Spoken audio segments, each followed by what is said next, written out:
দোস্ত, তোর বুকে আমার অনেক পছন্দ হয়েছে। ওকে আমি বিয়ে করতে চাই, তুই ওকে ছেড়ে দে। আমি তোর বুকে তোর চেয়ে ভালো রাখব। তুই তো তোর বুকে সময় দিতে পারিস না, আমি তোর বুকে বিয়ে করে সবসময় সময় দিব গো। সিহাব তার একমাত্র বেস্ট ফ্রেন্ড রিয়াজের মুখে এমন কথা শুনে চমকে উঠল। সে ভাবতে পারছে না রিয়াজ তাকে এমন কথা কোনোদিন বলবে। সিহাব কোনো উত্তর না দিয়ে চলে আসতে লাগল। রিয়াজ পিছন থেকে বলতে লাগল, আমি তোর বেস্ট ফ্রেন্ড, আর তুই আমার কোনো আবদার ফেলতে পারিসনি, আর আমি জানি এটাও ফেলতে পারবি না। সিহাব চোখ বন্ধ করে ফেলল। সিহাব চিন্তিত মুখে বাসায় ঢুকল। তখন ওর স্ত্রী তাসফিয়া এসে বলল, কি হয়েছে, মন খারাপ কেন? কিছু হয়নি। আচ্ছা, রিয়াজের সাথে তো তুমি প্রতিদিন কথা বলো, ওকে তোমার কেমন মনে হয়? সত্যি বলতে ওর কথাবার্তা দেখে মনে হয় যে সে আমায় পছন্দ করে, তাই আমি আর কথা বলি না। তাই সারাদিন সে মেসেজ দেয়, আমি উত্তর দিই না। কেন, কিছু হয়েছে? না, এমনি। সিহাব নিজের রুমে এসে শুয়ে পড়ল। আজ থেকে 6 মাস আগে তাসফিয়ার সাথে সিহাবের পারিবারিকভাবে বিয়ে হয়েছে। বিয়েটা হঠাৎ করে হয়ে গেছে, তাই কাউকে বলার সময় পায়নি। সিহাব আর রিয়াজের বন্ধুত্ব প্রায় 7 বছর ধরে। সিহাব মধ্যবিত্ত পরিবারের সন্তান হলেও রিয়াজ বড়লোক বাবার একমাত্র সন্তান। সিহাব ক্লাস 10 পর্যন্ত পড়ার পর নিজের বাবার ব্যবসা দেখাশোনার দায়িত্ব নিয়েছে, তাই আর পড়ালেখা করেনি। কিন্তু রিয়াজ এখনও পড়াশোনা করে। রিয়াজ সিহাবের বিয়ের কথা শোনার পর সিহাবকে বলে, বাহ বন্ধু বাহ, তুই আমার একমাত্র বেস্ট ফ্রেন্ড, তুই বিয়ে করলি অথচ আমায় জানালি না। এই বন্ধু ভাবিস আমায়। সিহাব তখন রিয়াজের কাঁধে হাত রেখে বলে, আরে দোস্ত, রাগ করিস না। আসলে হুট করে বিয়েটা হয়ে গেছে তো, তাই কাউকে বলার সময় পাইনি রে। আচ্ছা ঠিক আছে, কোনো ব্যাপার না। তাহলে চল আমায় ভাবির সাথে দেখা করা, একটু ভাবির হাতের রান্না খাবো। আচ্ছা ঠিক আছে, চল। সিহাব রিয়াজকে নিয়ে বাসায় আসে। বাসায় আসার পর তাসফিয়াকে সে রিয়াজের সাথে পরিচয় করিয়ে দেয়। রিয়াজ তাসফিয়াকে দেখেই ওর দিকে কেমন করে যেন তাকিয়ে থাকে, সেটা তাসফিয়ার একদম ভালো লাগে না, তাই সে বলে, ভাইয়া আপনি বসুন, আমি নাস্তা নিয়ে আসছি। আহা ভাবি, এত তাড়া নেই, একটু বসুন, আপনার সাথে একটু গল্প করি। না ভাই, আমার গল্প করার সময় নেই। তাসফিয়া রান্নাঘরে চলে যায়। তখন রিয়াজ বলে, ভাবির আচরণে মনটা খারাপ হয়ে গেল। শোন, ও একটু এরকমই। পরপুরুষ দেখলে তাদের সামনে আসে না। আমায় কি পরপুরুষ মনে হয়? আমি তো তোর বেস্ট ফ্রেন্ড, তোর ভাইয়ের মতো। সে হিসেবে আমার সাথে কথা বললে ক্ষতি কি? আচ্ছা ঠিক আছে, কথা বলবে। সিহাবের মা রিয়াজকে বাসায় আসতে দেখে সিহাবকে নিজের রুমে নিয়ে গিয়ে বেশ ধমকের সুরে বলে, তুই ওকে এই বাড়িতে কেন নিয়ে এসেছিস? আসলে মা, বিয়েতে তো কাউকে বলেনি, তাই রিয়াজ আমার বিয়ের কথা শুনে আমার বুকে দেখতে চেয়েছিল। যতই হোক বন্ধু বলে কথা, না তো আর করতে পারি না। তুই আবারও ভুল করতে যাচ্ছিস।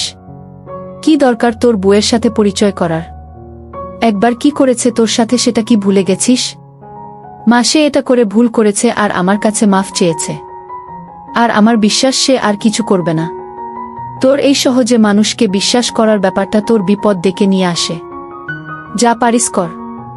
সিহাব ওর মায়ের রুম থেকে বের আসতেই তাসফিয়ার মুখোমুখি হল। তাসফিয়া বলল, কি হয়েছে মা, কি যেন বলছিল? তেমন কিছু না, চলো। সিহাব কিছু না বলায় তাসফিয়া আর কথা বাড়াল না। তাসফিয়া রান্না করতে চলে গেল। তাসফিয়া খাবার রান্না করে নিয়ে আসে। রিয়াজ খাবার খাচ্ছিল আর তাসফিয়ার রান্নার প্রশংসা করছিল। সেদিন রিয়াজ বাসায় যাওয়ার পর শুধু তাসফিয়ার কথা ভাবতে থাকে। তার চেহারা বারবার রিয়াজের চোখে ভাসতে থাকে। এক মুহূর্তে ভুলে যায় যে তাসফিয়া একজন বিবাহিত মেয়ে, তাও সে তার বেস্ট ফ্রেন্ডের স্ত্রী। রিয়াজ ফেসবুকে ঘোরাঘুরি করছিল, এমন সময় তাসফিয়া তারিন নামের এক মেয়ের আইডি চোখে পড়ে।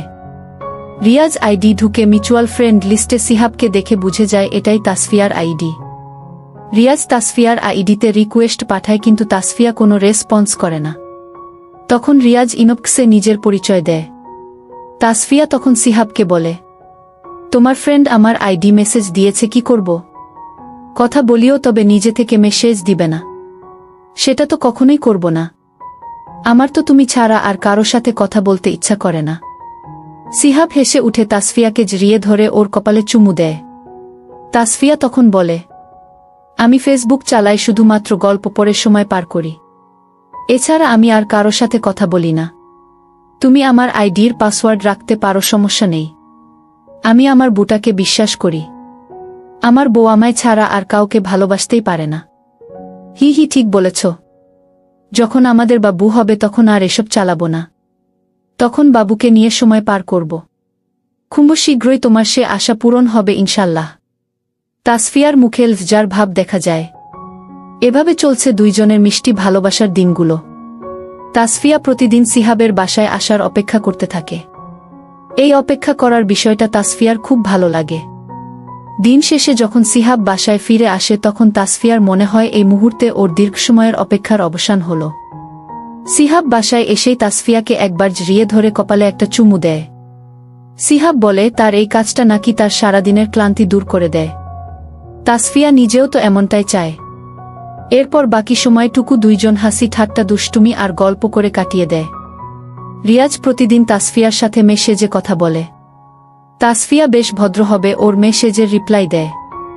রিয়াজ তাসফিয়াকে বলে, ভাবি আপনার সাথে না সিহাবকে মানায়নি কেন? আরে ভাবি, বুঝো না, সিহাব দেখতে শ্যামলা আর তুমি হলে ধোবদবে ফর্সা। তোমার সাথে কি ওর মানায়? তোমাকে বরং কোনো এক রাজপুত্রের সাথে মানায়। হাহাহা, তাই নাকি? আল্লাহ ওর জন্যেই আমাকে সৃষ্টি করেছে, তাই তো আমি ওর হয়েছি। কিন্তু তারপরেও তোমার উচিত ছিল ওকে বিয়ে না করা। আমি যদি তোমায় পেতাম তাহলে সবসময় রাজরানী করে রাখতাম। তুমি একটা বিয়ে করো, তারপর তাকে তুমি রাজরানী করে রেখো, কেমন? আমায় এসব না বললেও চলবে। আমি এভাবে অনেক ভালো আছি। রিয়াজ বিভিন্নভাবে তাসফিয়াকে ইমপ্রেস করতে চায়, কিন্তু তাসফিয়া আগের মতোই থাকে। ওর কোনো কথা গায়ে মাখে না। রিয়াজ তাসফিয়াকে বলে, আচ্ছা ভাবি, সিহাব তো সারাদিন বাইরে গাধার মতো খাটে। তোমাকে তো সময় দেয় না সারাদিন, এতে তোমার কষ্ট হয় না? কষ্ট হবে কেন? সিহাব যে গাধার মতো খাটে সেটা তো আমার আর ভবিষ্যতে আমাদের জীবনে যে আসবে তার সুখের জন্য। বুঝলাম, কিন্তু সারাদিন তো তুমি একা থাকো, তাই হয়তো একাকিত্ব তোমায় ঘিরে ধরে। তুমি যদি চাও তাহলে আমি তোমার সাথে কথা বলে তোমার একাকিত্ব দূর করব। আমি কি বলেছি যে আমায় একাকিত্ব ঘিরে ধরে? আমি তো এমনিতে অনেক ভালো আছি। যার মনে তার স্বামীর ভালোবাসা থাকে তাকে কখনো একাকিত্ব ঘিরে ধরে না। তাই এসব বলবেন না। ঠিক আছে, বলবো না। তবে আমি চাইছিলাম আমরা দুইজন এমন বন্ধুত্ব করব যার সাথে সব শেয়ার করা যায়। ভার্সিটিতে পড়ো, তোমার তো অনেক মেয়ে বন্ধু থাকার কথা। তাদের একজনকে এমন বন্ধু বানিয়ে নিলেই পারো। সবাই তো আর তোমার মতো না।